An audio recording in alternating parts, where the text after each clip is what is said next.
Hello friends, welcome back to my mini vlog. खूप सारं काम करून घरी आराम करून आता आम्ही चाललो आहोत बाहेर फिरायला. पण यावेळी मॉलला न जाता आम्ही चाललो आहोत एका पार्कमध्ये. कोणतं पार्क तुम्हाला आता कळेल. गाडी घेतली आणि निघालो.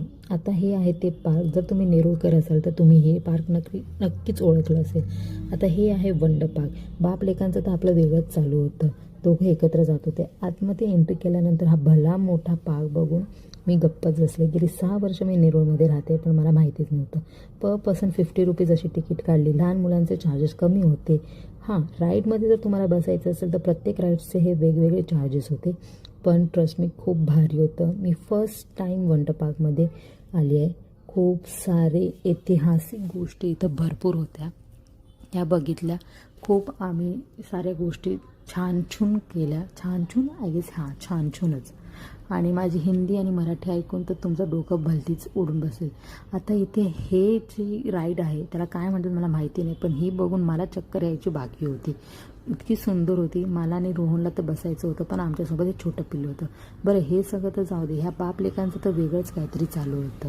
आता ह्याने एंट्री केली, बाप मुलाला पण तशीच एंट्री करायची आहे. वरून मला पण सांगतात. इथे आम्ही छोट्या मिनी ट्रेनची वाट बघत होतो आणि ही आमची मिनी ट्रेन आली आहे. याच्यामध्ये प्रवास करून आम्हाला चांगलंच बरं वाटलं आहे. एक लहानपणाची आठवण जागी झालेली आहे.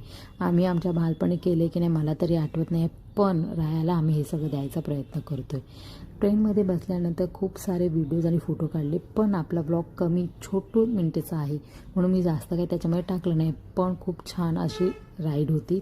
ती राईड एन्जॉय करत करत आम्ही संध्याकाळचा 6:15चा फाउंटन शो बघितला होता. या शोमध्ये ऐतिहासिक काळातील शिवाजी महाराजांचा इतिहास आपल्याला दाखवला जातो, जो अगदी अंगावर काटा आणण्यासारखा आहे. जर तुम्ही नेरुळकर असाल आणि अजून वंडर पार्कला गेला नसाल तर नक्की जाऊन या. 7:15चा हा शो असतो आणि दुसरा शो 8:15ला असतो. सो अशा तऱ्हेने आम्ही आजचा दिवस स्पेंड केलेला आहे. भेटूया नेक्स्ट व्लॉगमध्ये नवीन काहीतरी घेऊन.